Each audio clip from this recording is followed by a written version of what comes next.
the summer break, we're halfway through it in real Formula 1, but now we come again for the RAF Lightning's F1 Esports Series from the Autodromo Hermanos Rodriguez in Mexico City. Welcome along, ladies and gentlemen, to the second round of our championship, and here comes the track. 2.6 miles, 4.3 kilometers, and 17 turns with 3 DRS zones. The first one on the run to turn 1, the second one from turn 3 down to turn 4, and the final one from turn 11 to turn 12 on the run to the stadium section that has become infamous. It's round 2 then of the best of Verstappen season. We carry on, and this is our calendar. We're in Mexico this week, but we're off to Austria next week. Then the home of the Formula 1, it's Silverstone.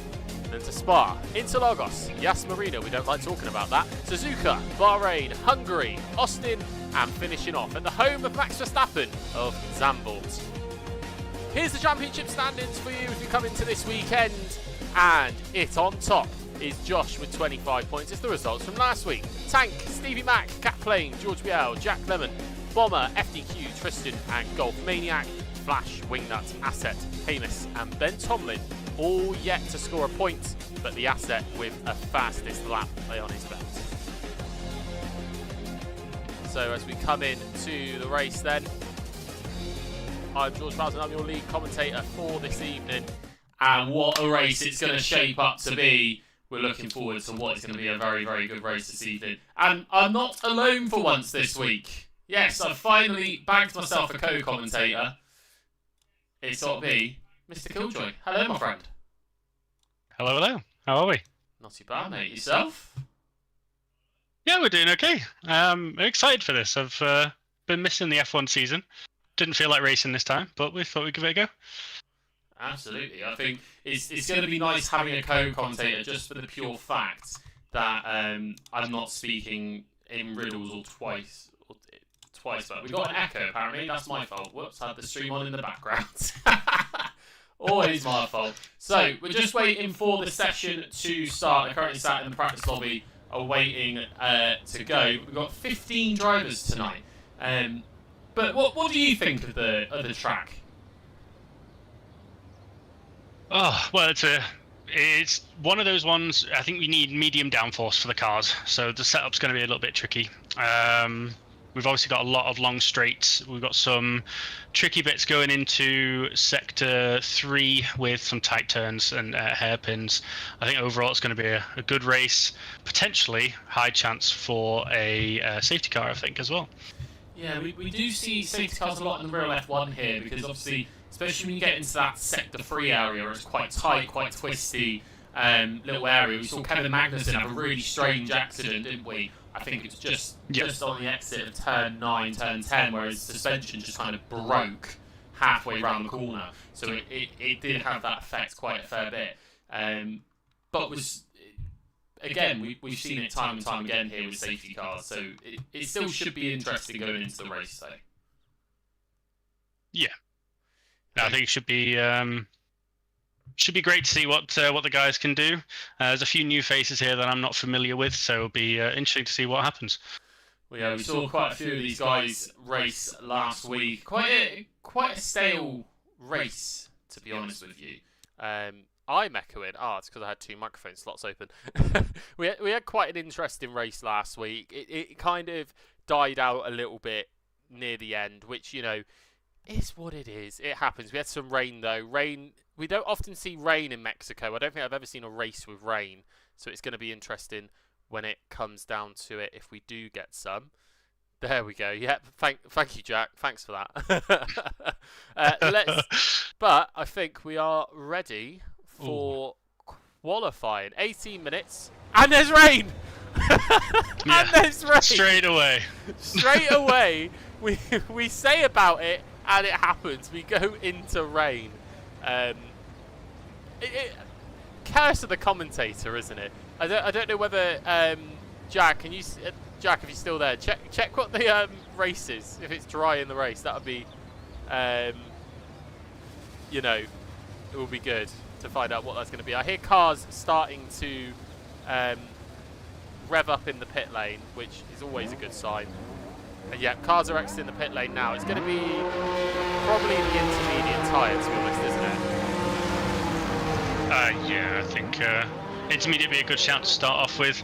See what the track ends up being like. Obviously, if it is wetter than we expect, we have a little bit of time to swap tyres maybe and give those wets a go. But yeah, I think intermediate is definitely the safe choice at this point in time. Yeah, let's pull up all the bits we need to on the screen there. Of course it's going to be a track map. Of course it's going to be some lap data. And we're going to see what tyres everyone. So quite a few people on the wet compound tyre from what we're seeing here. Just changing some audios around to make sure you guys can hear us a bit clearer than what's happening on track. So yeah, at the minute on track, George Biel and Bomber on the wet, Tank on the inters, as we're seeing on screen now. Orthodox, his first race of the season on the wets, as well as FDQ. Crow's gone on the inters, Asset on the inters, Jack on the wets, and Atomic Tristan on the wets. We caught actually last week Atomic Tristan entering the pit lane too late. He was handed a reprimand for that one. His words were snitches get stitches, but I was like, well, I've got to do my part.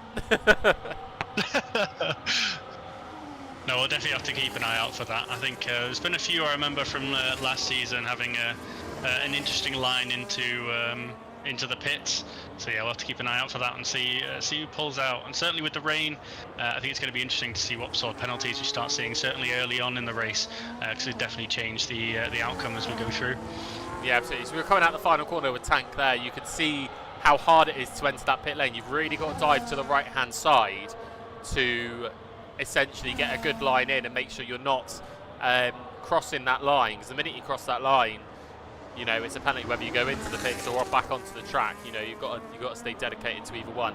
So Tank then into turn 3. We would normally have DRS open at this point, but wet weather conditions mean we're not going to have that. So it's based on pure speed and agility through the wet.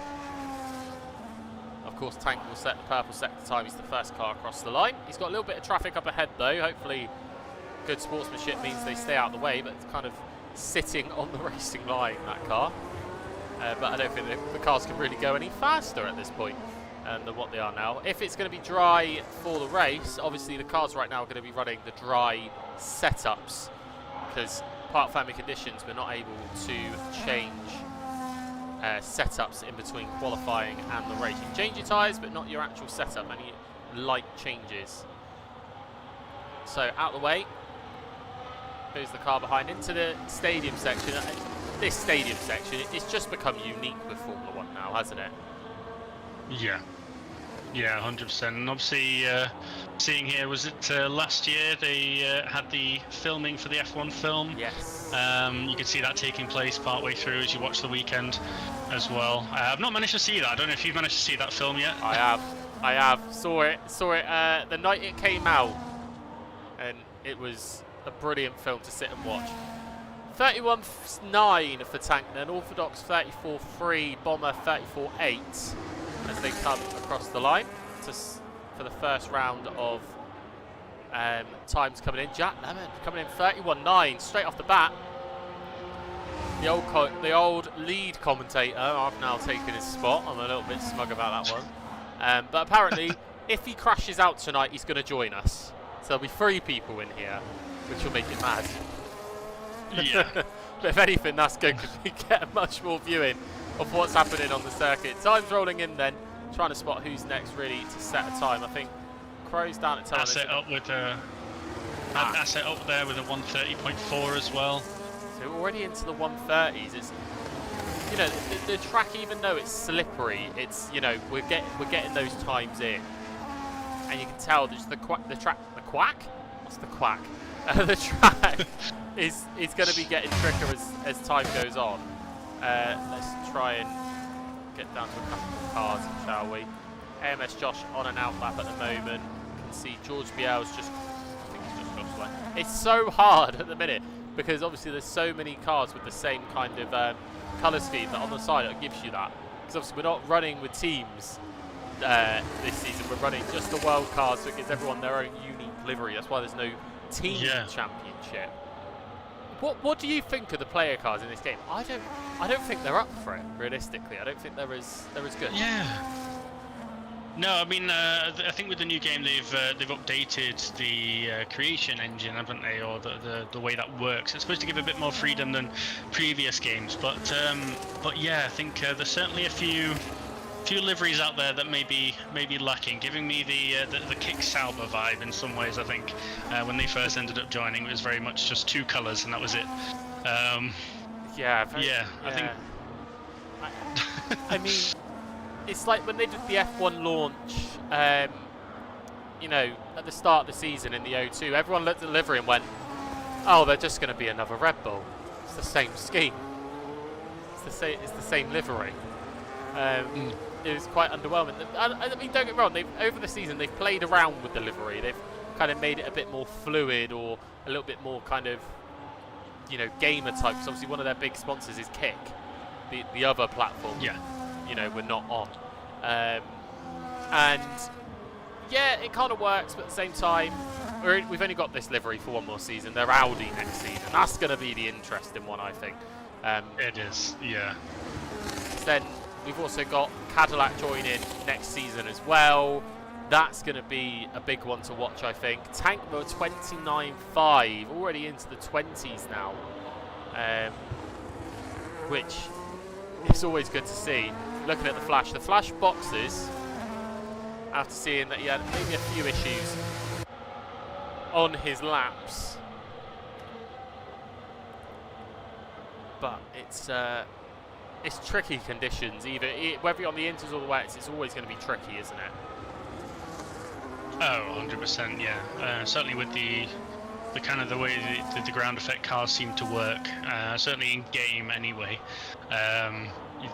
It is so easy to slide and just lose control of the car. I know that from my own pain from last season with Brazil.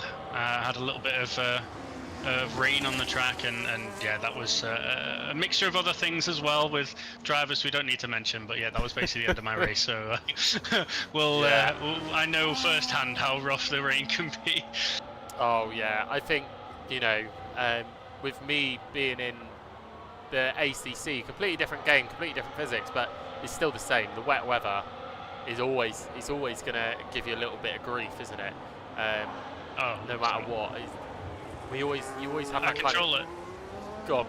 I control it in ACC a lot better though than I do in this game.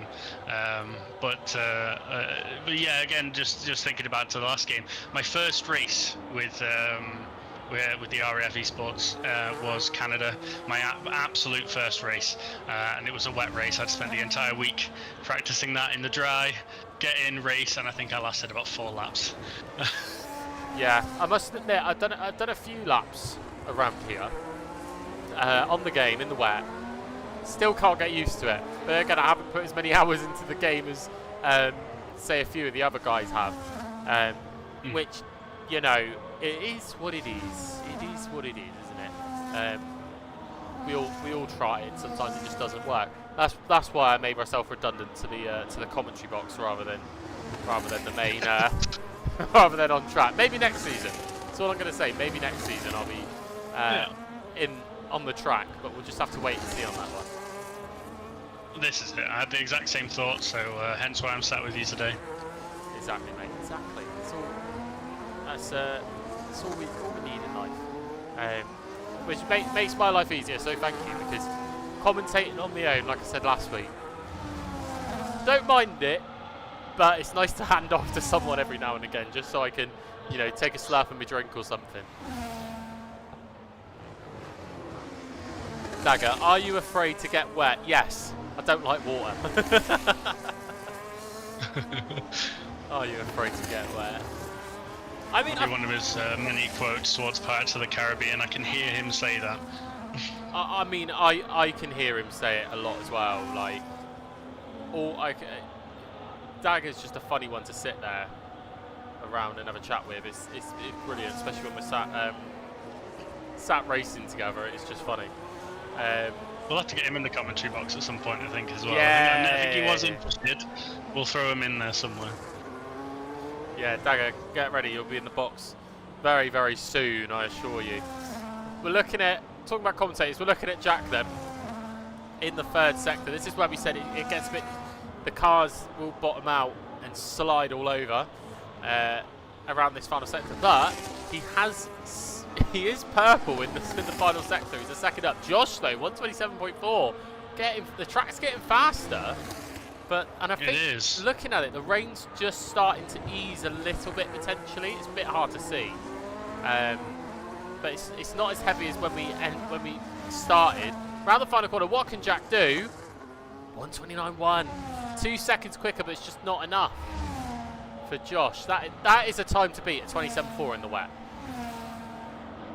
Yeah, definitely. I mean, I remember Josh being quite strong in other racing series that we've had, so I wouldn't say it's unusual to see him towards the top of the leaderboard. But yeah, definitely a time that everyone else has got to aspire to, and they are trying by the looks of things. Well, yeah, that's it. Everyone's trying to get quicker as time goes on. We've got 6 minutes remaining. That's got a bit quick, hasn't it, for a short qualified. The asset, though, again, purple sector 3 is coming up on the map. Sometimes that's not accurate, but we know how quick the asset can be. What can he do? Coming around the final corner now. Good exit. We saw Valtteri Bottas a few years ago have a crash around there. And across the line, what's it going to be? Second again, 128.3. Still getting closer. Times are dropping. Rain is easing off. I don't think we're going to see the slicks. Personally, I think it's still raining a little bit for the slick tyre, so yeah, probably won't see that as of yet. But then, curse the commentator, I could be wrong. I could be wrong. You never seem to know. I think for the rest of this, definitely, yeah, it'd be interesting to see if this weather continues into the race, and certainly if it continues for the span of the race as well. Well, it's like drivers obviously finding it very tricky, but they're getting there. Well, I say it's like we saw last week. We had the kind of dry to start, but then it got wet near the end, so it did add something, but at the same time, it kind of lost it near the end because the drivers went onto the full wet. Orthodox then, first race of the season, crossing the line. Goes full fastest, 29.3, opted for intermediate tyres. And then we'll have a look now at the Flash. What can the Flash do into that stadium section? Keeps it nice and tight around there, which is very, very good. Into the final corner, what are we going to see with 4 minutes 20 on the clock? It's enough time for drivers to come into the pits and change tyres to a fresh set of the Inter if they want, especially if they're not expecting a dry race, even if they are expecting it. Flash 129.8 goes to P7. Just waiting to see what other cars are out on the track. I think Cat Plane is out at the moment. Yep, she's just started her lap. Last lap, she said, I was sliding all over the place. It's the one thing about this game, the wet weather physics. It's just, if anything, it doesn't make the track wet, it makes it greasy, I find. Which is even worse than wet. Yeah, you've got to be really careful on the throttle. Certainly with if you're running no traction control, because the slightest miss input and you're facing the other way, which is, as the term suggests, not the direction you necessarily want to be travelling. So yeah, you've got to be really careful, and you can see already with Cat Plane, still some sliding through those corners, trying really hard to keep the grip in those tyres and around through those corners. Well, we've got to remember as well, the cars at the minute, they're going to have a dry setup on. That is just for the pure fact that they got a dry setup on for the pure fact of it could be dry for the race. The Asset going quicker, 26.7 for the Asset. We're in the 26s now. Cat Plane still sliding. Coming around the final corner, what can she do? Almost hitting the wall. Oh, that is a big slide out of the final corner. It's only P12, 132.2. Still faster than the previous time, but there's still a lot of time to gain there.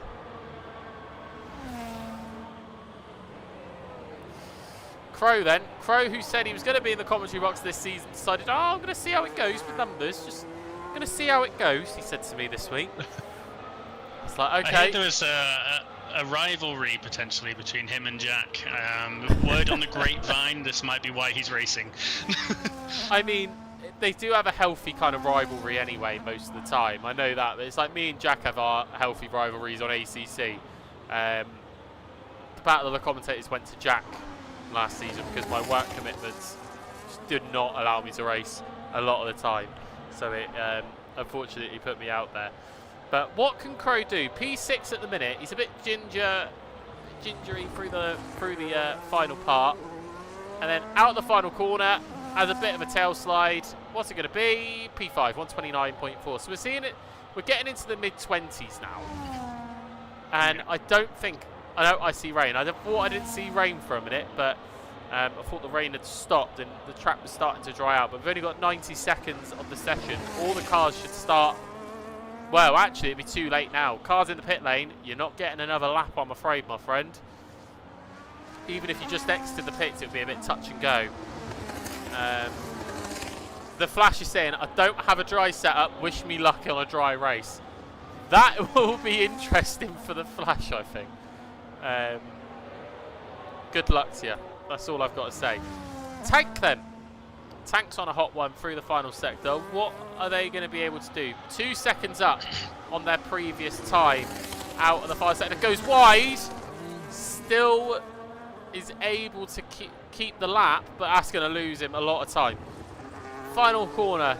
Just got to navigate in there. Keeps it on the... You see the dry line starting to form. Around the final corner. What's it going to be? 26.5.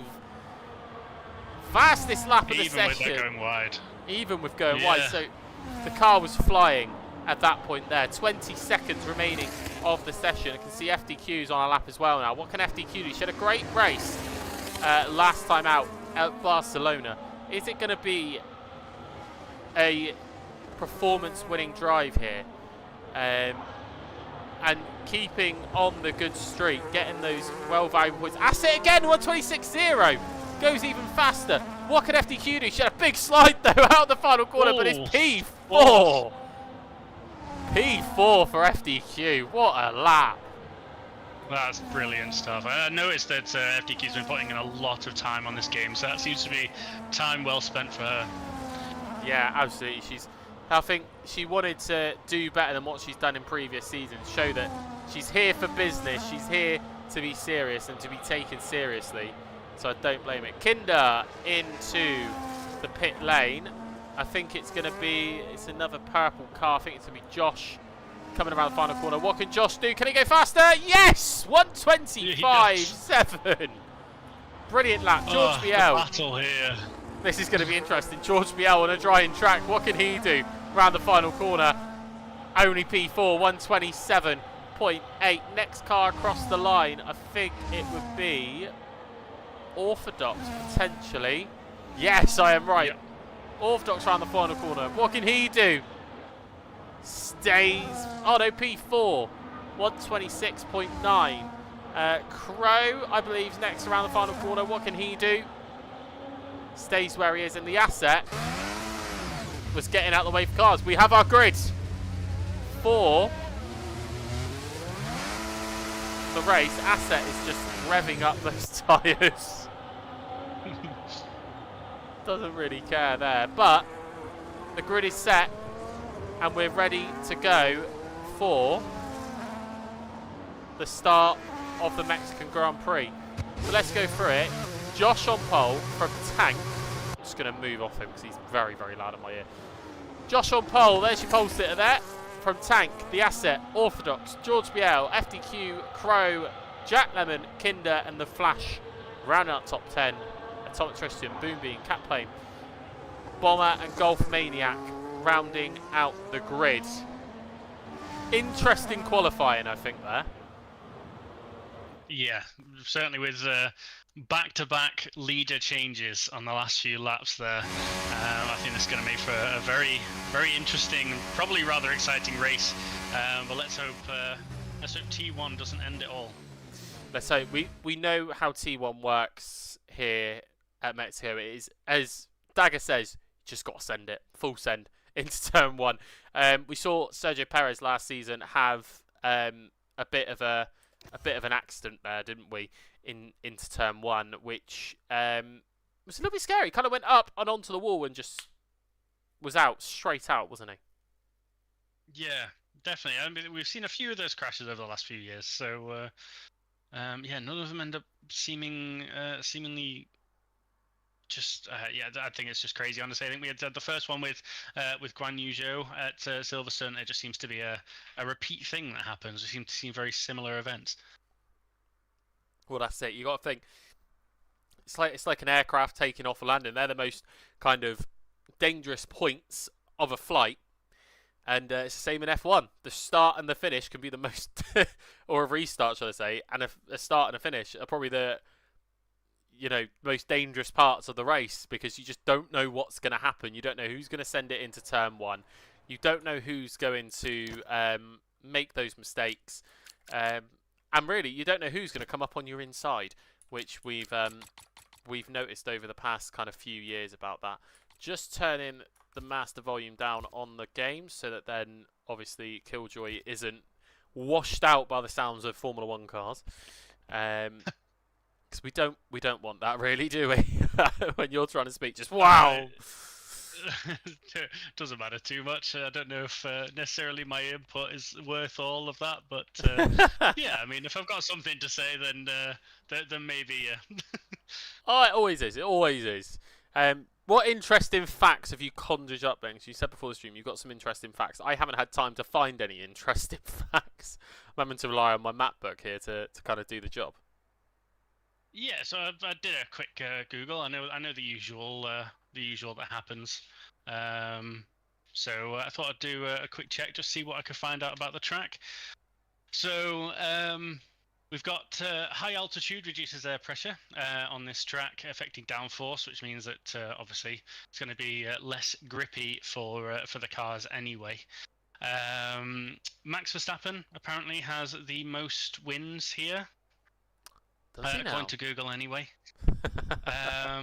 Last year, we had Sainz take a win in the Ferrari, and the current lap record of 117.7 is held by Valtteri Bottas from 2021. So even before these cars came in, but then again, we knew that this was gonna slow the cars down quite a bit compared to the 2021 cars, and then the cars next year they're meant to get a bit faster because they were too slow. Yeah. So it's going to be interesting. We've been coming back here since 2015, because obviously we came back here in like the late 80s, early 90s, and then it got taken off the calendar. The stadium was a baseball stadium, but then they bought it, redid the track to involve the stadium, which, if it's not only Formula 1 that uses stadium, it's Formula E as well, but Formula E have it in a completely different format. They kind of have it as a bit of a hairpin, but then come out the same way that they come in, and then go around the old kind of oval for the final bit, with a chicane where that kind of gap in the middle of the stands, which really does work, to be honest. Really, really does work. Yeah. There's a new deal with the race organisers and the local government for the Mexican Grand Prix, which, means that we're going to go into the near future as we come back down to the track, as the formation lap is now underway.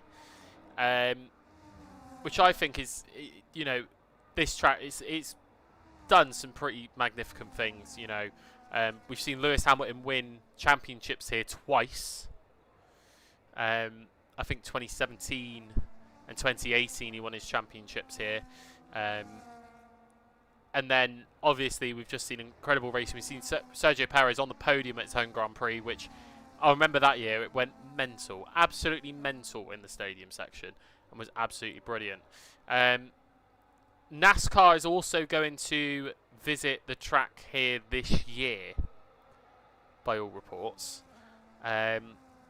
So I wonder how that's going to go, because obviously NASCAR were known for that, just literally going in circles. But I know they do some track courses sometimes as well. They do, yeah. I don't know. I've watched a reasonable amount of NASCAR in my time. A little bit of IndyCar and things like that. Most things racing, I'm into. But yeah, sort of turning right isn't seemingly the car's strong suit. So and this track obviously has a few of those. So be interesting to see how they cope, because I know the circuits that they already race at. The racing is a bit. It's a bit hectic. I'm not gonna lie, and obviously we have the less than gentlemanly sport of crashing into each other in NASCAR, and obviously you don't have that in F1. So I think that could be a recipe for some interesting manoeuvres with them arriving. Well, that's it, yeah. But it will be interesting to see with those other kind of formats that come along. So Orthodox and Kinder were sent back to the grid. By all accounts, they were disqualified. Golf Maniacs coming up to the rear of the grid now. NASCARs can only turn left, though. Turn 1 would be fun to see, says Dagger. And on facts, no bathtubs, I swear. Don't worry, I haven't got Jack's bathtub stats. But here we go then. It's time for the Mexican Grand Prix. 5 lights on. 5 lights go out. And away we go. As we see Josh get a really good getaway. The track, this needs to change. Josh with a really good getaway. Tank's right on his side though. From all accounts, from what we can see, they're side by side on the run to turn 1. What's it going to be? We can see there George Biel keeping the inside line. Josh stays ahead. Tank stays in P2. Asset up into P3 already. George goes down. Jack down to P6. We're seeing some movement. Cat play down to 14. Moving into turn 1 at the midfield. On the run to turn number 3 then, what can Tank do? And watch it there, you see the strategies coming up on your screen. Possible one-stop strategy for this race could be a 2. We're seeing a battle there between Crow and Jack there in the midfield on the battle for P5. They're having a real good battle here, aren't they? On the inside comes Crow. You see the rivalry really coming out. Crow takes the early lead there. Jack having to stay in P6, wanting to chase. But the gaps are forever dropping on the run into the end of the first lap. Into this nice little wavy section. You see more strategies popping up on your screen. On the run into the stadium section. Josh still maintaining the lead there. As we see this little hairpin section. Do see some moves. Asset all over the back of Tank there. Really wanting to have a go. And try and see what he could do. DRS is going to be enabled now. We're not going to have DRS along the first 2 straights. Because the detection zone is before the start-finish line where it activates. So they're still just going to have to run on the engines until they get down into turn 11. That's when they'll be able to start using DRS on this lap. Tristan up into P11. Bottomer goes up as well. It looks like there's a bit of a battle in the background there from all accounts from what's saying on the timing screens. But ending lap 1, Josh takes the lead. Tank second. Asset not far behind as well. Wow. That was a very interesting start. I think we had some debris come across the track as well. Whoa! Run down to T1 there. I think we did as well. FDQ went for a lunge into turn 4 and didn't quite work. There was contact. Don't think there's much damage, but Cat played already into the pit lanes. That's where I think you saw the contact there with the damage. But yeah, interesting turn 1. Crow! 3-second time penalty already for multiple track limit warnings. Track limits around here is always a bit tight, isn't it? 100%, and because of the gaps that you have and how easy it is not to take those corners quite how you want them, I think it's a recipe for track limits pretty much every single time you reach a corner. Well, that's it. FDQ with another one as well. 3-second time penalty there for track limits. Orthodox, though, having a really good run. He's up now into P7. He's having a battle here with Kinder, and it looks to be, it's a DRS fight between the pair of them. So Orthodox, with the better setup, has been able to get to the top speed a bit easier. He's now up into P7. He'll get DRS again as well, because there's only one detection point for both DRS zones because of the length of the track. So that's always a fun part to go down, isn't it? Oh, what have you found? A big battle between Crow and George. Crow and George really wanting to have a go here. Yeah. What is it going to be? I'll let you take this one. Take the battle. So Very we good had hot seat Crow overtaking, really trying to gain positions. Certainly, obviously, with his 3-second penalty that he's just had off the back of his track limits. Takes George. George manages to get him back a couple of seconds later into one of the later corners. We've got a pack of 3 cars entering into the last couple of corners here. Crow and Jack seem to have backed off a little bit, but it's certainly chasing each other, really trying to go for those positions and capitalize on these early laps. Yeah, absolutely. These early laps are always going to count because, as we know, it's always you know, sometimes it can be win-lose from the start. But Crow's going to have a look with DRS. There's a bit of a battle there, a bit of a change of position. They're allowed to do that. One move, and it's absolutely fine. Crow goes into P4 but locks up, so George is really starting to fight. You can see him into turn 2 and then into turn 3. There was almost contact between the drivers. Jack's ready there to capitalise. Opens DRS. George isn't going to have DRS. He's going to be under pressure by Jack. What's he going to be able to do? Jack is a bit too far out to even go for a move, but he has a late break and just gives it a really good try. What a move, though. That was a really good battle there down the main straight. Yeah, really harsh pull right to the left to try and make use of the open space, get the best run he can into T1, and obviously that's paid off some dividends for him. Yeah, absolutely. You know, you're allowed one move under braking, obviously. Well, you can't move under braking. You're allowed one move to defend, but you can't move under braking. I don't think it was there. Jack having a look there on the inside to try and get to the stadium section. Hops over the curb, just not able to do it. I think he just turned in a little bit too early, lost time there. But now, George is going to have the advantage of the DRS. But he's 7 tenths behind. But oh, Crow spins! Crow has a spin out of the final corner. He's just lost those positions. Jack now is going to have a really good grow. But George has the DRS because the detection point's just as you're coming out of the stadium. So it's just, he's got to use some of his ERS to use that. But it's just not enough. Oh, what a shame for Crow there. Oh yeah, it just looked like he overcooked it a little bit on the exit of that corner. Obviously, just lost the back end. It's cost him so many places. I think we're looking at what, eight positions potentially now, right towards the back of the field. He's gonna have to really put in some work to try and gain some of that back. Yeah, gonna have to, definitely. Like you said, with that 3-second time penalty, it's always gonna hinder anything that he does. So he's gonna have to try and make those positions back. He's already made 1 position back on Golf Maniac. We've got a yellow flag though. I think that is for the asset. Yeah, the asset's gone off. Had a bit of a spin there from 3rd place.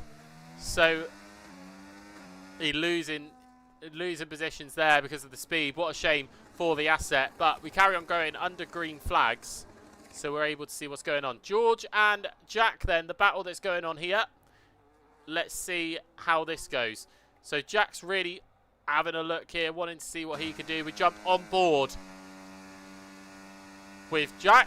He's not got a lot of ERS to him though. He's not even using the overtake because he wants to recharge his ERS. So I don't think he's going to go for a move. He's just going to hang fire, save the medium tyres, and see what he can do. The asset comes into the pits with damage then.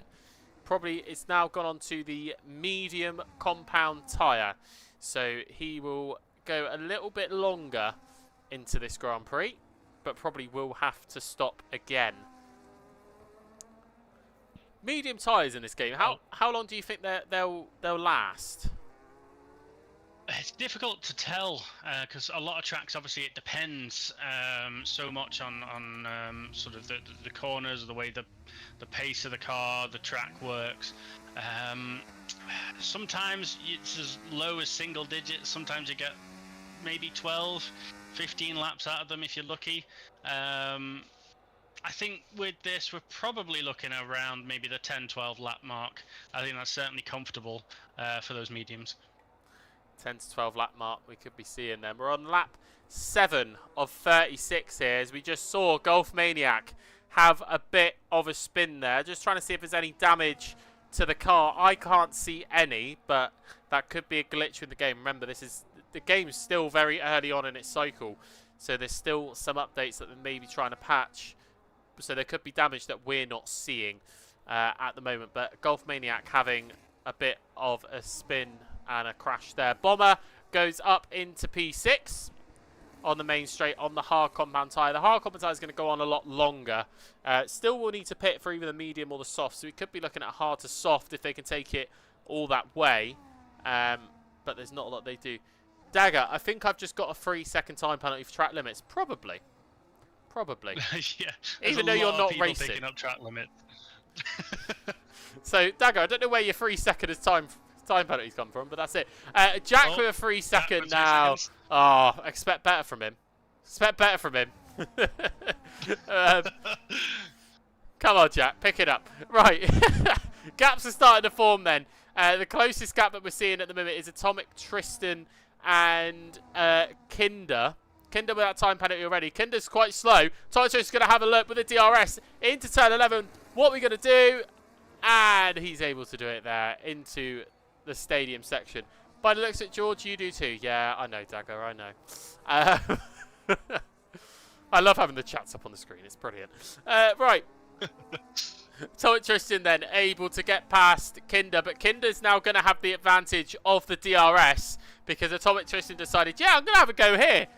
Maybe not a good idea. There's more speed down here. Kinder's going to have a real go of it. Down the main straight into turn number 1. What's he going to be able to do is still in the lead. But I think Atomic Tristan wants to have another go as well. Isn't quite able to keep with the speed there of that one. Charlie Sierra Crow still thinks this is Formula Drift. They do a game for that now? I guess it's this game. We'll have to see what Crow will do on this one. But yeah, Formula Drift not going too well for Crow there. But starting to come back up. P10. Maybe a flat spotted tyre or two as well. Because you can feel the flat spots in this game as well a lot. Ah. I mean, I have seen a few people getting very close to locking up, certainly within the last couple of corners. So obviously, if you can feel that vibration through the wheel, it's only going to hinder you as you go on. Well, that's it. I mean, obviously we've been speaking as Atomic Tristan gets past Kinder again, but obviously it's going to be the same thing, isn't it, when we go into the next couple of corners? Obviously, we've been speaking about the next kind of league racing series that we're doing. The next one is most likely going to be Le Mans Ultimate, so WC racing. I will say you can feel the flat spots on that game as well. As Kinder early is going for the move and is able to carry it on, but Tristan now trying to get the slipstream to try and get that extra speed. Tristan's going to have a look down on the inside, not quite able to do it. Team Kinder Chocolate. I love that. Wait, what happened to the asset? The asset had a spin. That is what happened to the asset. Had a spin as well. So was not able to do that and pitted as well. Jack with another 3 seconds on there. So we had a yellow flag momentarily. That's gone green again. As FDQ has been able to get past. As we see FDQ go very wide again. She's trying. You can tell she's trying so hard just to try and get through and try and you know, keep the points up because she has got a good little points haul at the moment, but she's got more drivers to navigate through tonight in this Grand Prix. But gaps are formed again. We can start to relax. Oh no, we can't because Josh has decided time to pit. Lap 10 of 36 is probably going to be the hard compound tyre. There we go, hard compound tyre for Josh there. The Flash getting 3 seconds. It's time penalty city here this evening, isn't it? Yeah, it's certainly. I think we had Jack come on another 3 seconds just a moment ago as well, which is not gonna help him in the slightest. No, not at all. Not gonna help at all. But at the end of the day, as more kind of drivers get the penalties, we will see more and more kind of tighter battles because we won't have to take into account so many penalties. I tell you, it doesn't help with our maths. I tell you, I'm not good at maths. So doing the time penalties, I'm having to work out gaps and stuff. Be like, trying to work that out is an absolute nightmare. Yeah, I'm right there with you. Honestly, when it comes down to maths, weirdly, I was good at complicated maths, but yeah, simple maths and simple algebra and things like that, never did well with. No, not at all. Golf Maniac in the stadium section has had another spin and possible damage there. So it's double wave yellows into the stadium section. I think Golf Maniac might be running the wrong setup. Don't impede the other drive. Oh! What is Golf doing? He's hit Jack there. Don't know whether it's intentional or not, but oh, that is not good. Jack enters the pit lane. What happened there? I'm still amazed by it, honestly. I had a feeling something was coming. Golf seemed to be really struggling getting back going again and having control of the car. I don't know, maybe it's a case of Golf just didn't see him on the exit there, or didn't expect the line that was being taken. But yeah, no, it's no. Oh, Golf's had another spin. Golf with another spin. Yeah, it looks like it just on the exit of turn 4. So double wave yellows around there again. Could it be? Oh, and another one. And another one. Are we having a good time? So we're just pirouetting here. He's waiting for a safe time to come back onto the track. Obviously, he doesn't want to try and hit another driver. What could this be? At the minute, I think it's just hot tyres, putting too many revs in, and just spinning the car, isn't it? Yeah, and it seems to be that we've got a lot of people currently on the mediums, obviously reaching that kind of 10-lap mark. So I've just had a quick look at some of the setups as well. The recommended for a medium is between lap 10 and 15 for a change. So obviously we're going to have a lot of drivers now coming in towards that kind of bracket of where the tyres are reaching their lifespan, and they're going to need that change. It's just going to make it all the more difficult to keep that car on track and facing in the right direction. Yeah, absolutely. I think, you know, it's always difficult to keep the cars on track, especially when you're coming out of the lifespan. George Biel does come into the pit lane, puts the hards on. That leaves YB Orthodox out in the lead of the Grand Prix on the hard tyres. The hard tyres not quite... Oh, Crow! 10 seconds. Crow's DNF'd! Crow has decided, that's it, I am out. We might have to try and get him into the commentary box, I think, and try and get some live reaction. I think that's probably going to be the best idea, don't you think? Yeah, I think let's see if we can get him.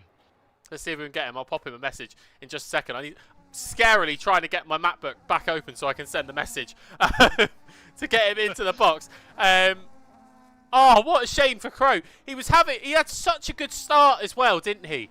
At the start of this Grand Prix. Maybe it was just the sense that he had too many issues. He kind of did one stint and decided that was it. Yeah. Yeah, I think he's had some time away from the game. I think we all know how strong Crow usually is. But today it's just not his day.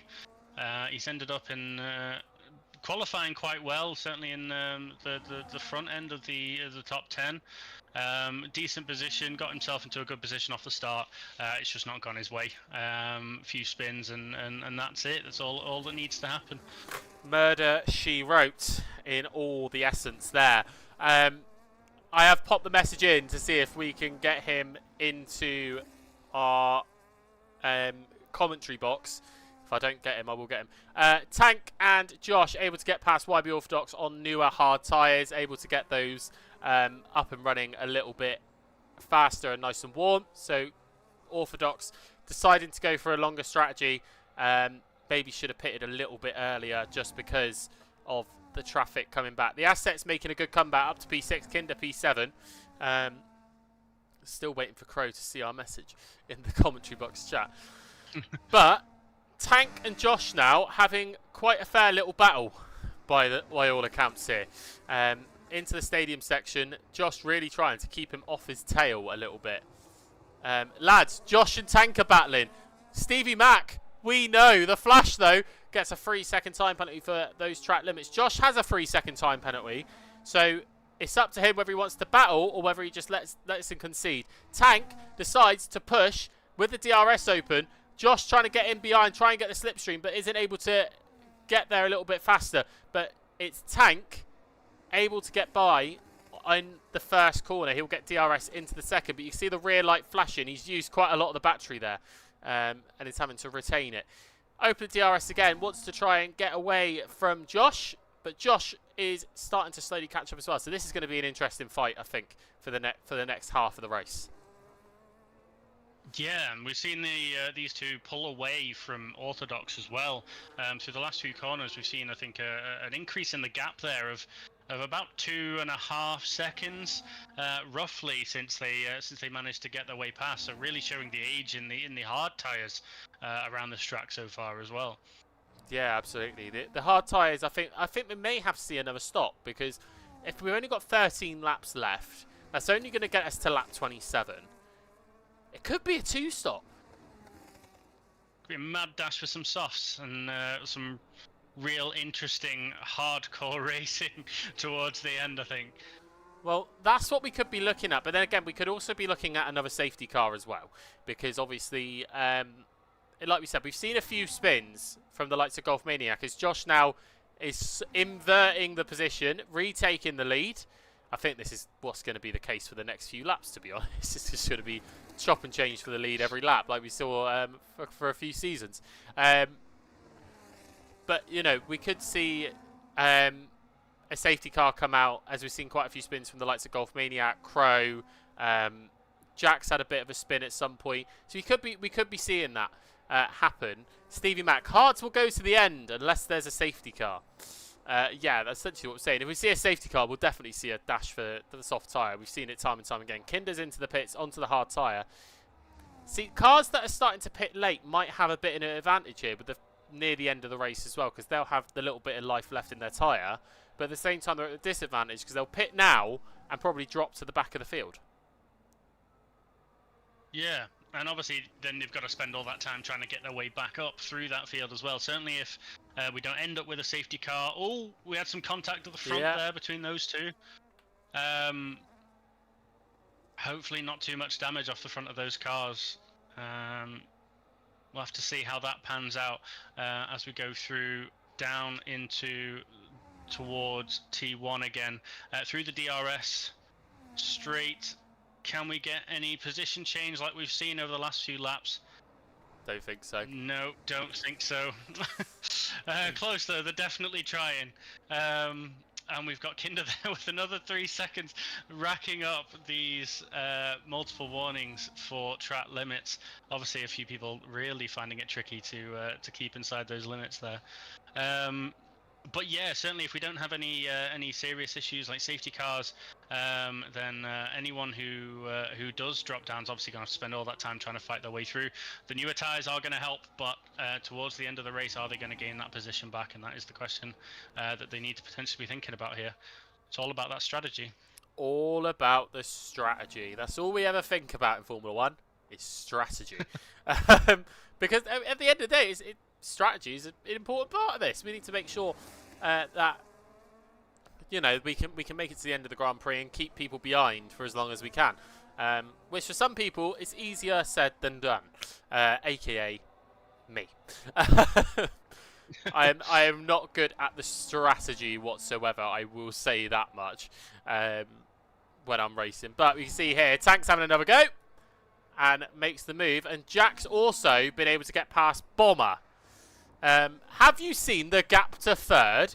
Yeah, it's quite big, isn't it? It's quite extending. It's extending, and it's getting bigger. I think Orthodox is really. I think I know what Orthodox is thinking here. Get to a range where you can get to the soft tyre. I think that's what he's thinking, because if he can get on the soft tyre, he'll be the fastest car on the grid, and he will go for a win. Because I know Orthodox personally. He's quick. He's very quick. He's beaten me multiple times, especially around Zandvoort. I'm looking forward to that race because I know he's going to be a challenger for this. But he's beaten me around Zandvoort multiple times, and I can't seem to find out how he always beats me. And he's given me, like, we've done equal setups as well. He's given me his setup and everything. Still don't understand how he beats me every time. It's just skill. I ask this question every time I race with Dagger and Crow. Every single time I feel like I'm doing the same thing, same setup, and they are seconds quicker than me. I think following them through can be useful, but then as soon as they've drifted off into the distance, I no longer see them. I forget whatever I was doing before. Yeah, absolutely. I think Golf Maniacs had a spin on the straight. From what I was seeing, coming out the pit lane. because he's just gone onto the hard compound tyres. So maybe he's just spun it on cold tyres and just spun it up. Not 100% sure. But spinning it on a straight is quite unique as well. So it's yeah, quite unique. But yeah, soft. I think soft tyre is going to be an interesting one, an interesting strategy to go for. Bomber's coming for the medium now. Mediums will obviously run to the end. I think by the end, near the last kind of bit, it's just gonna fall off a little bit, isn't it? It is, yeah. It should be okay, obviously, with the lifespan and the amount of laps that we've got left. He should be fine within that range. Softs, though, that's going to be interesting. Again, just looking at the information I've got here, you've got ideal laps for hards is anywhere around sort of the 20-25 lap. I don't really want to be doing anything more than that. Softs, however, though, the ideal laps is 3. So he's going to really have to kind of push, but at the same time look after those and not risk losing too much time on the not only on the hards if he's going to have to keep them out for that long, but the softs as they obviously get older. Obviously with the degradation on those being so fast. Well, yeah, absolutely. You know, I think now would probably be the perfect time this lap for Orthodox to pit. The gap behind him has dropped from about 2 seconds to 0.7 of a second within a matter of corners. So those tyres are very much dead now. You know, they're off the cliff, and I'm surprised he's keeping it on track. To be honest, the joy of this game though, you can actually see the wear on the tyres. Ah, there he goes! Ooh. Orthodox with a spin out of the final corner. Curse of the commentator once again. He's going to absolutely hate me for that. I can already tell. Golf Maniac, 10-second time penalty for ignoring blue flags. So that, you know, free marshal posts and you get a penalty for the blue flags there. But you can see on the tyres, is what I was going to say, you can see them starting to wear a bit, even on the off-board shot. If I jump on board with him now, you can just see it wearing there a little bit. There's a little bit of, I can see a few little flat spots on the tyres, especially with the spin that's just happened. But I think that's a calling, isn't it? It is definitely. That is definitely. If there was ever a sign for you to come into the pits and get some fresh rubber, really try and make up some ground that you've lost, then that's definitely it. And by looks of it, in he comes. Yep, he's probably listening to me while he's racing, going, "You have just cursed me. How dare you? I'm not selling you my wheel." Well, he's given me a good offer for it, so it could happen. I need an upgrade. Medium compound tyre for Orthodox there. Final corner. The spin was at the end of sector 1. All right, Stevie Mac. Just getting a bit confused. It's a great race here this evening. So down into P8 for Orthodox. He's going to have to battle with the Asset into turn 1. I think he might just take it. Getting up to speed on the run to turn 1 there. Asset should be up there though. Asset last season was showing to be a very, very quick driver, wasn't he? And really showing he could be a fighting force in this.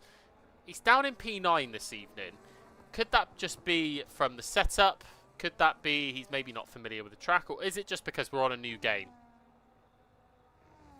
It could be a mixture of all of those. Like the driving style on this game is certainly different from the last one. Some people have found it better than the last game. Some people have definitely found it worse.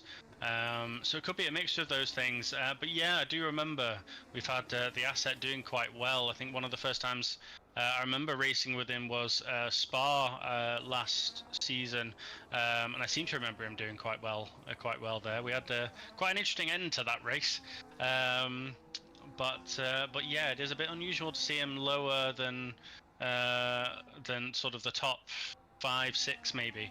He's usually always up there battling for some decent positions. Still in the points though. Still in the points. It's still points, even if it is 2 points. Orthodox is able to get past Atomic Tristan. Now starting to make some strides on those fresh medium tyres. It's going to be touch and go near the end, but we'll have to wait and see how far up the grid he can go. Lap 21 of 36. We're over the halfway point by a country mile at this point, but not far to go. Yellow flag down into the final sector. I think that is going to be Boom Beam. Yes!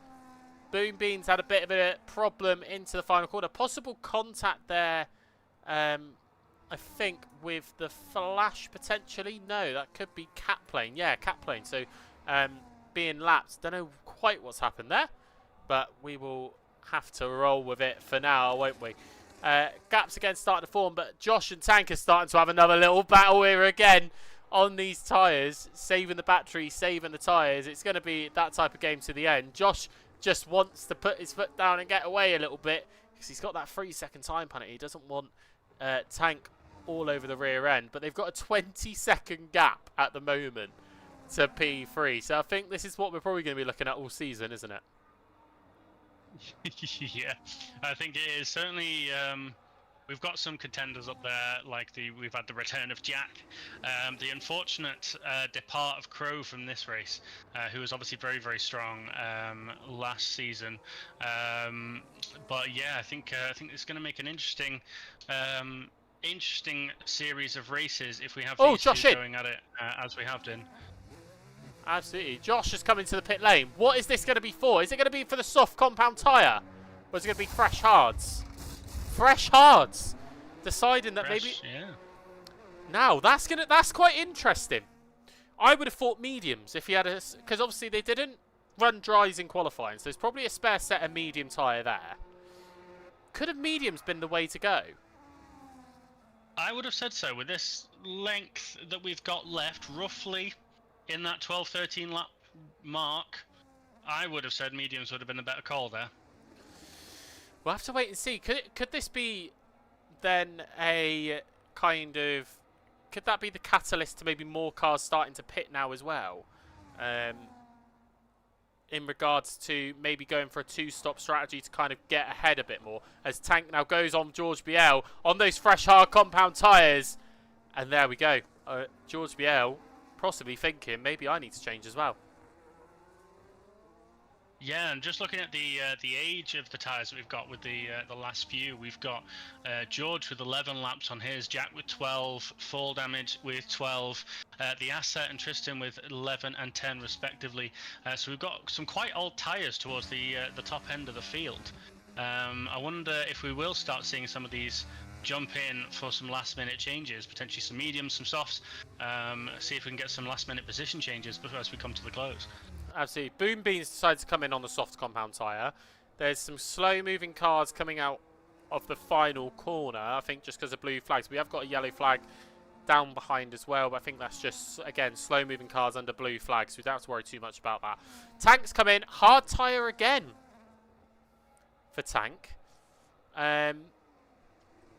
Again, could this be something that we don't know? And Nemesis' turnaround. Hards generally feel and maintain grip better in this game, so the hard tyre might be a strategy call just because of the game physics.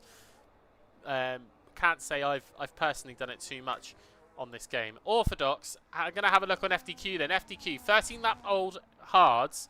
Orthodox on brand new mediums, only 4 lap old. What is he going to be able to do on FDQ? FDQ with a bit of a weave, trying to keep the slipstream off. Stays ahead on the run to turn 1. Turns 2 and 3, negotiated well. Orthodox will open up DRS again. Going to have a look on the run to turn 4. What's he going to be able to do here? He doesn't want to spin like he did a couple of laps ago. Going to have a look on the inside. Stays behind though. Just not quite able to catch up to FDQ there.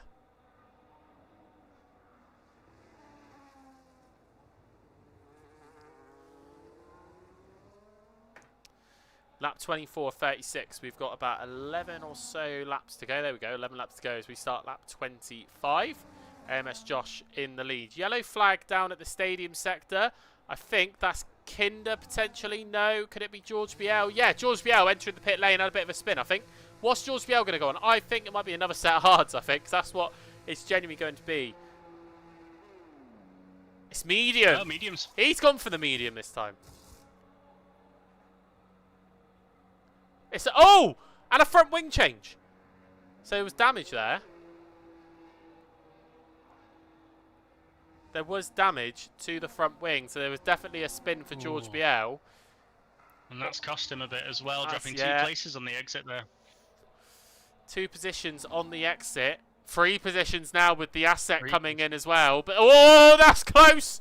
That was a bit close on the move of direction. Don't think the asset. I thought the asset thought was a little bit further on, but maybe the proximity was there. Like, no, don't move, don't move. And he's had to kind of move out of that one. But George Biel will now have the advantage, as we see here on the run to turn number 4. They're looking side by side. George with the inside line, pushing the asset out wide. But the asset's now got the inside line. As we've got a yellow flag down the stadium section, that's going to be Golf Maniac once again. But then George having now taken the position, the asset seeding there. Can you see what's going on down at the stadium? It was Golf Maniac, wasn't it? We had a FDQ coming off the track just as those George and asset were flying through there.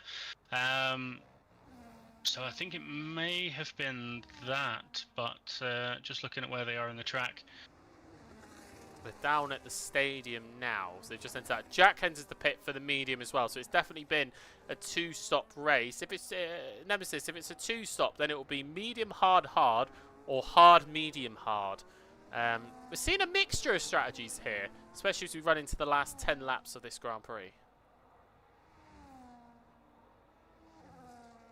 100%. And I'm just looking at the penalties that we've got there as well. George managing to get past the asset and, well, at the time, fall damage who was up there, who's actually losing some positions there as well. Not sure what's going on there.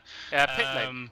But George managing to get past. Not that I think there was going to be too much of a hindrance with the 2 cars ahead of him having penalties.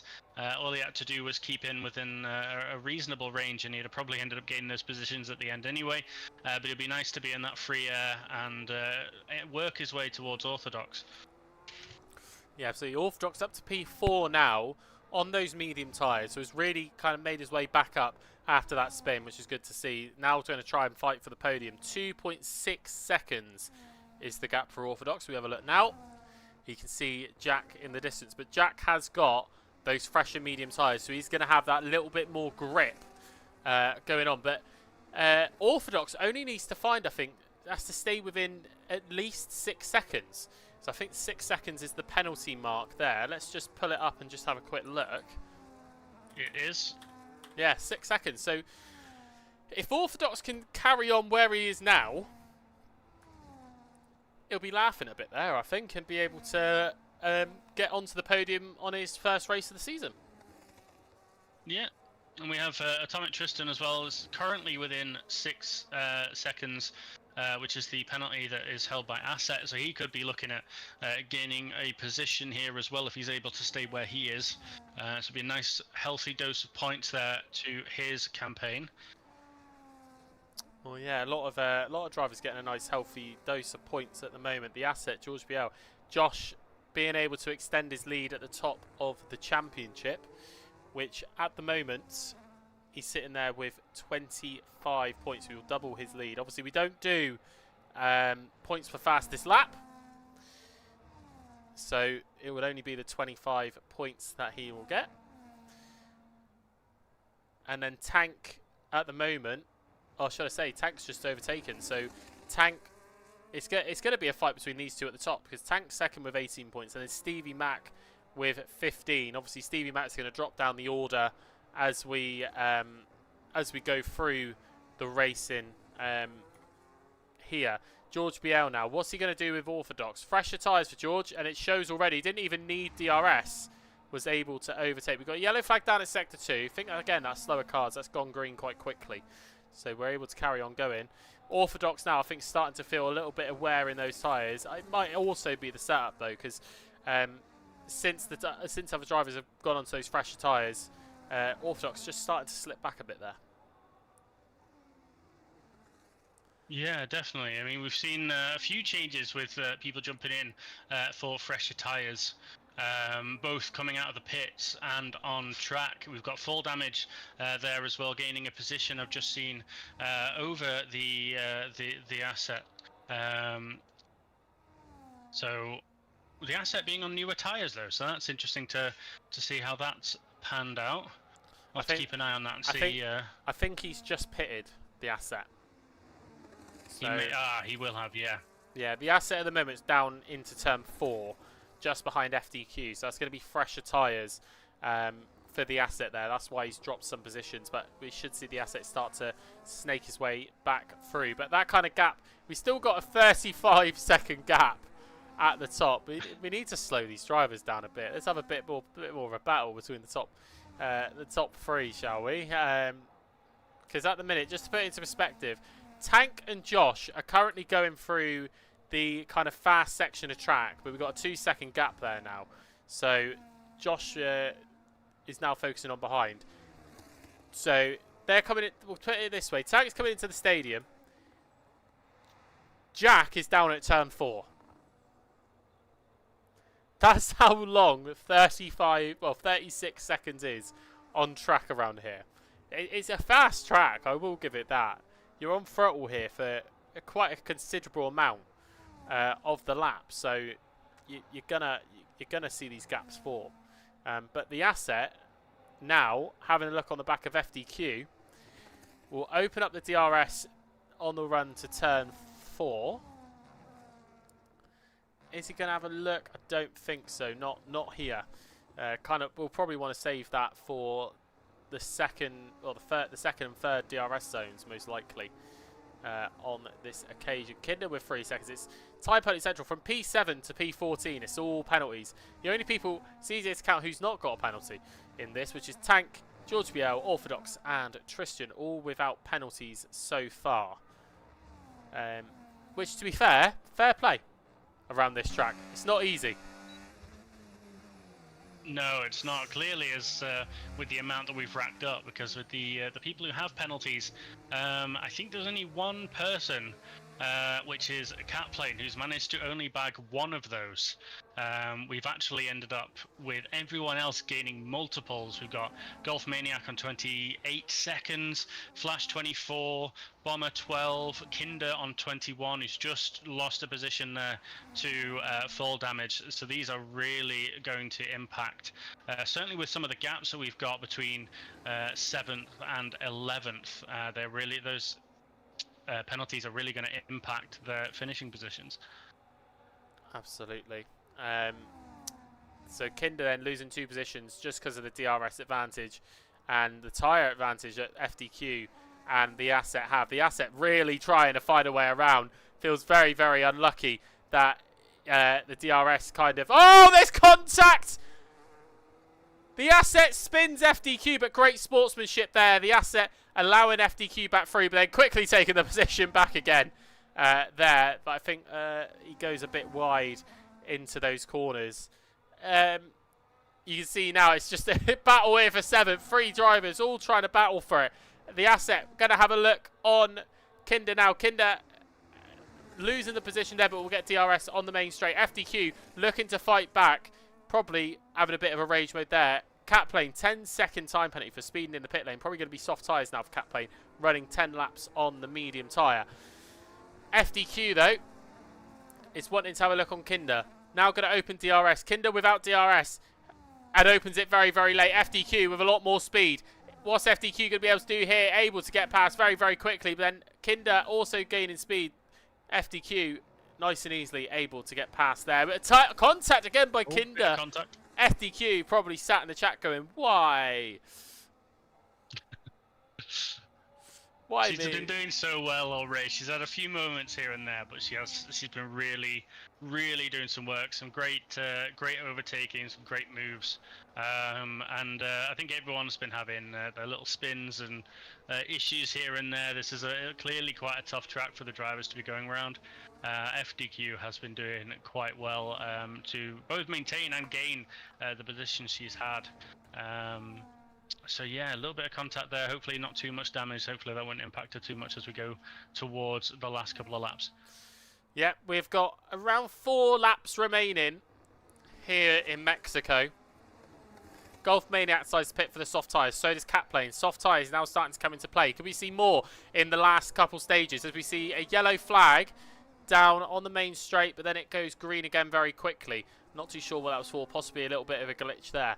But lap 32 of 36 is currently going to turn into lap 33 now as we see Tank there crossing the line, able to start lap 33.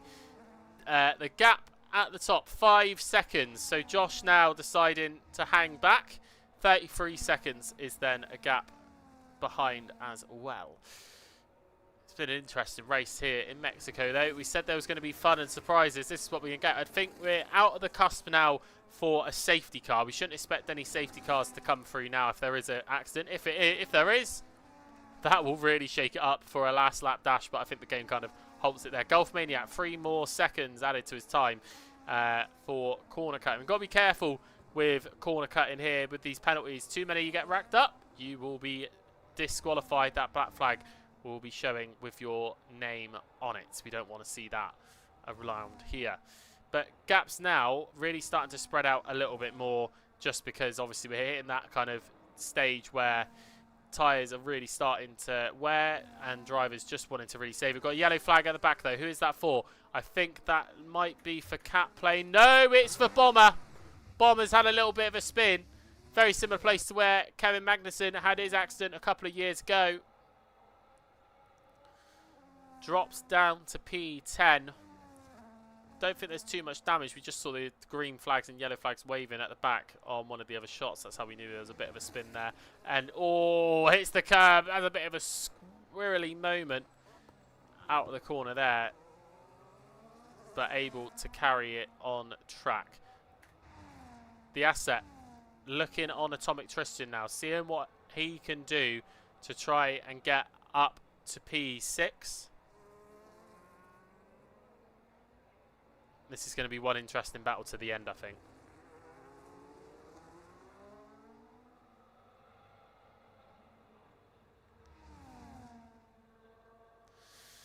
Battling now, the Asset and Atomic Tristan through the squirrely part of the track. The S's, Atomic Tristan on 20 lap old hards. Really trying to keep them alive, but there's just no speed in it. The Asset is going to come in to the stadium section ahead and able to take P6 away from Atomic Tristan. Atomic Tristan now under pressure from FDQ probably in the next lap or so with those old hard tyres. It's probably going to be too late to pit now.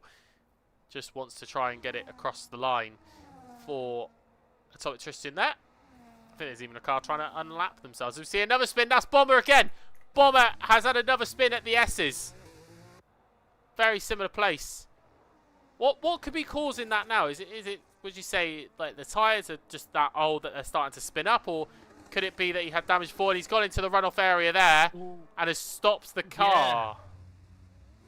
It's difficult to say with Bomber. He seems to unfortunately be struggling with the medium. He was been, if I remember rightly, he was struggling pretty much as he came out with those old mediums. I think having a little bit of an incident when the tires were only a couple of laps old.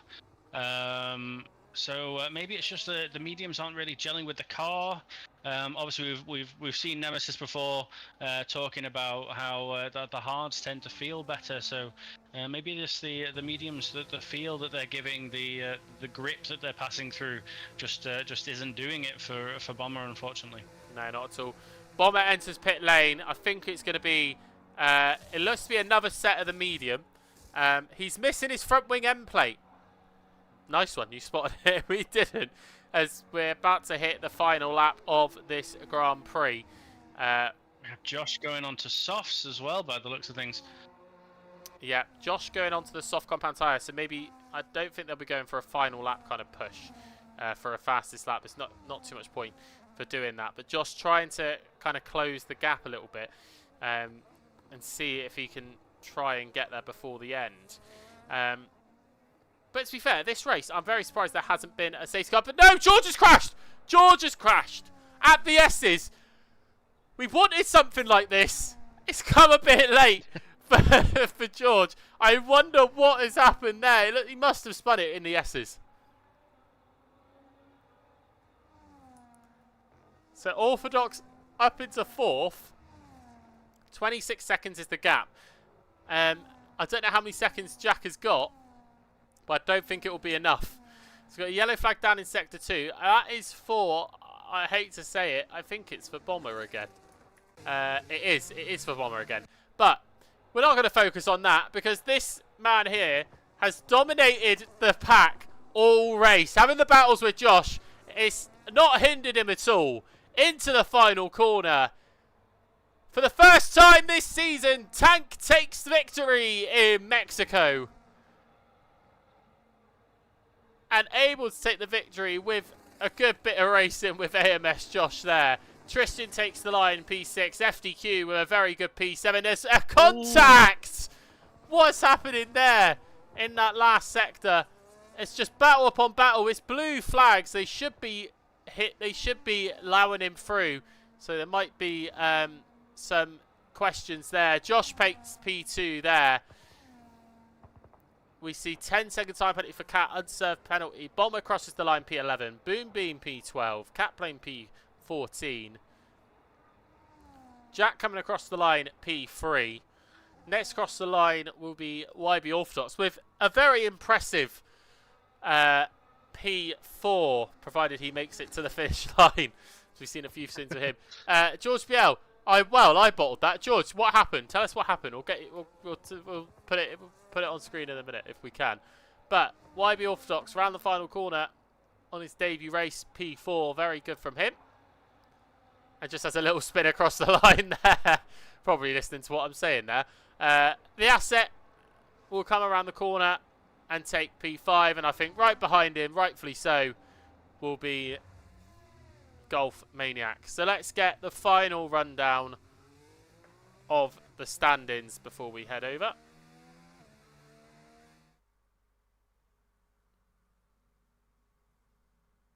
While it thinks about it as we go onto the podium.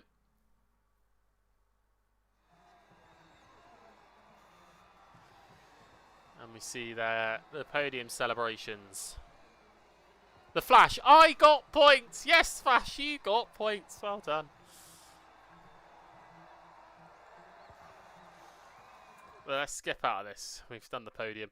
So, your race winner was Tank. Fastest lap was Josh. And driver of the day was Jack. Along with most overtakes by Jack as well. And YB Orthodox named the cleanest driver. This is one new thing from F125 as well. We get loads of stats like that. So Tank takes victory here in Mexico City.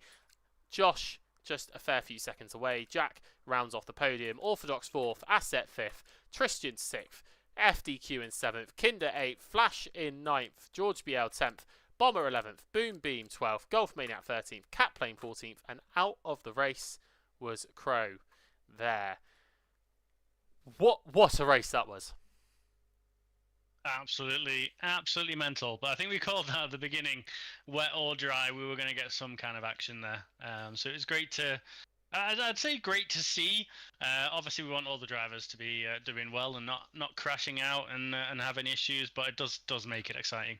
It will always make it exciting, wasn't it? I think, like we said at the top of the stream, Mexico's always going to kind of fill us with something, some really different kind of racing aspects, and really does make it exciting. We saw that today. With the strategy was from qualifying to the race. It's always been a little bit unpredictable. We had a wet qualifying, which shook up the grid, and then we had a dry race with unpredictable strategies. Like it did make it a little bit crazy, but that's what we love about this, isn't it? Formula One's always unpredictable. Yeah, 100%. You never really can call it, but we knew there was going to be something. It's good to see that we had the dry race from the wet quali. But yeah, really good race. Really well done to all the drivers. Yeah, absolutely. Next week we're off to Spielberg. What are we going to expect from Spielberg next week? Do you think? Well, as we've just said, I think who can call it really. We'll just have to hope. Maybe I know the drivers will be hoping for a dry race as they usually will. Whether or not the F1 gods will afford them that luxury is a different question. But yeah, I think if we can get a display even half as good as what we've had today, then I think we're in for a good one. Yeah, absolutely. And final question: who's your driver of the day? I think, to be honest, probably Asset. I think he's had a few, but Yeah, I think he had a few whoopsies as he went through, and obviously he was losing some positions based on his tire age, but I think overall he put on the best performance. And I quite like his livery as well, so bonus points there. Bonus points there. I think Orthodox might be able to be a driver of the day. He had that spin, which cost him to lose so many positions, and to get back up to fourth from where he was, incredible. Jack as well. Jack was another one. Might have to agree with the game a little bit there, but I think Jack and Orthodox, it's very tight there. Mate, thank you so much for joining me. Do appreciate it. No problem. Who knows? You might be back next week. I don't know who's joining me next week. We'll certainly see. I had a good time doing commentating for the first time. Hopefully I didn't do too badly, but yeah, if I end up in here again, then that'd be an absolute pleasure. Perfect. Thanks so much. We'll be back next week then in Spielberg for the Austrian Grand Prix. But until then, thank you very much for watching. See you next week.